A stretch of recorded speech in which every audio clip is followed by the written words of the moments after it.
In this episode, you'll discover a progressive approach to learning the catch. Feel the grip of the oar handle, smooth yet firm in your hands. Taste the salt of your own sweat and the occasional splash of water. It's all part of the journey. Welcome to another episode of Faster Masters Rowing Radio. Each week, our host, Masters rowing coach Rebecca Caro, dives deep into the world of Masters rowing. Whether you're on the water or in the gym, join us to become a faster master. Let's go rowing. Hey everybody, I'm Rebecca Caro. It's good to be back. And today we're going to talk about the catch. Michael Merwin and I were having a chat. So Michael is the owner of the software firm Boathouse Connect. And one of his athletes said to him, "Am I done learning the stroke yet?" And of course, as experienced coaches, we both laughed. And the conversation moved on. Now, the catch is a fantastically challenging part of the stroke to learn. And so we talked through a progressive series of focus points supported with drills. Now, regular listeners will know we just released a drills compendium product where you can buy 24 separate videos of different drills plus bonus 3 ebooks to help you with your coaching practice. And the way Michael uses these is he sends out the drill focus for the crew the night before. So they all watch the videos and they're short. They're 1 to 3 minutes in length. So they know what they should be doing. And more importantly, as masters, they know why this drill is useful and how it will help them with a particular part of the stroke. Remember, most drills fall into 2 categories: exaggeration drills or isolation drills. Now, you guys all know that already. Our discussion about the progressively learning the catch started with understanding the handle height and how the handle works through the stroke. So Michael's description of the handle is that it runs at a particular height through the power phase. You then tap down to take the oar out of the water. It runs at a lower height through the recovery phase and then ramps upwards in a diagonal line to the first height, which is the correct depth for the power phase. And we were using this words ramping up or going up the ramp as a way of helping athletes to teach how high the handles need to be at the catch. It's worth teaching that stationary so that you figure out exactly how high the handles need to be. Put the oars flat on the water when you're at full compression at the catch, and the handle height is the same regardless of whether the oar is squared or feathered. Now, to teach people how to arrive at that handle height just before the placement, we used a drill called slap catches. And that helps you to ensure that the handle is at this correct height, because by leaving the blade feathered and making a loud slap noise as the blade spoon hits the water, the athlete knows the precise moment that their oar handle reaches the correct height, and they get an aural notification as well, so that if you can't hear, for example, simultaneous slaps on both sides of the boat, you've got a timing issue, and that helps them to work out when you should start going up the ramp.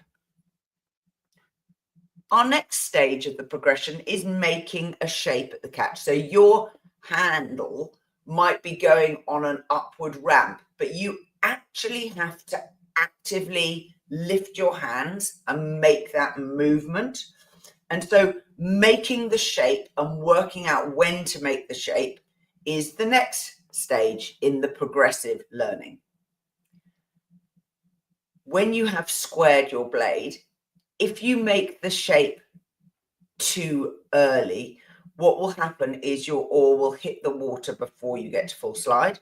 Similarly, if you square and your handle is too high on the recovery, remember I talked about the height of the handle at the recovery versus on the power phase. Again, your oar will hit the water when you're squaring. So an early square helps, and it helps to figure out exactly how low your handle needs to be. So ideally, you could be rowing squared or feathered blades, and the handle height doesn't change. So when to make the shape and to be active about it, the second drill that we introduced in our discussion was backsplash. And that's where the lower edge of the spoon of the blade actually touches the water just as you are making the shape and lifting the handle to go in.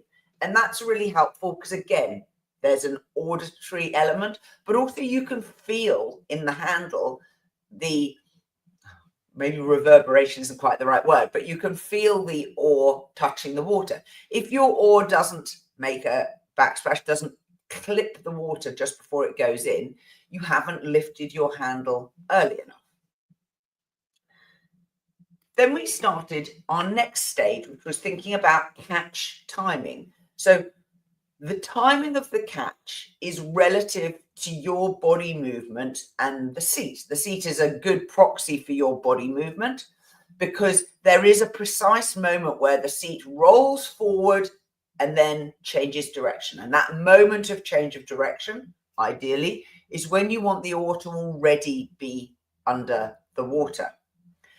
So the drill that we introduced here was to have half the crew sitting the boat and half the crew rowing square blades. And in a sweep boat, we did it by taking the inside hand off the oar handle and putting it behind your back so your inside hand holds the back of the seat. And as you row, and you're just rowing full slide, square blade rowing, your hand holding the back of the seat can feel the moment where the seat changes direction. Now, in a sculling boat, you can't take one hand off and still row with both blades, but you could do it just with one blade. Just push the other oar out to the side of the boat and row with one hand and let the other hand hold the seat, and then maybe you want to swap.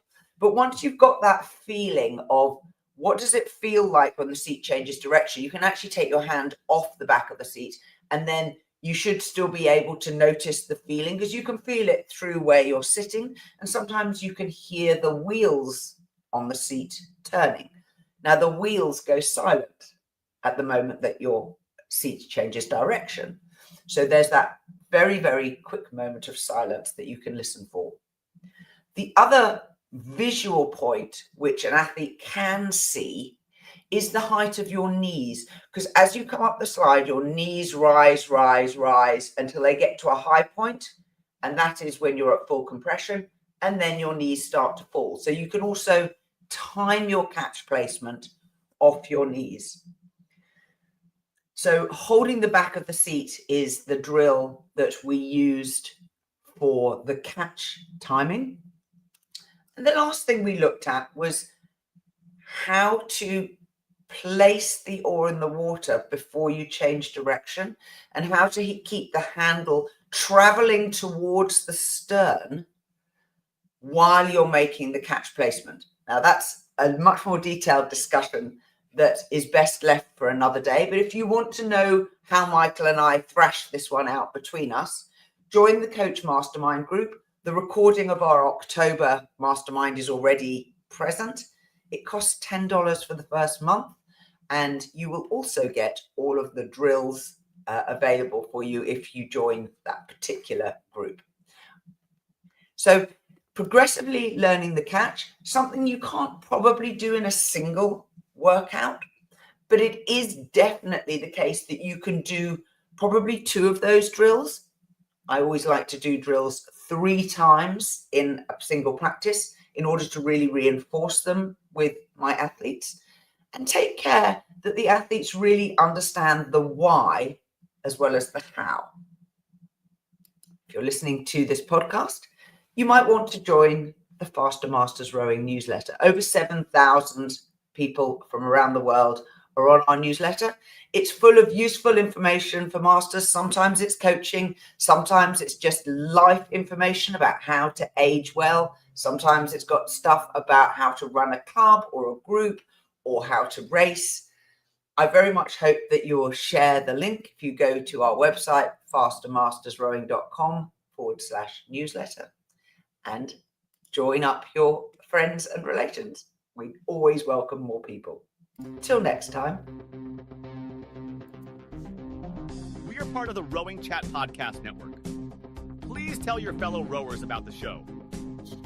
If you've learned just one helpful thing from today's episode, please consider supporting the show for as little as $1 per month by visiting fastermastersrowing.com/podcast.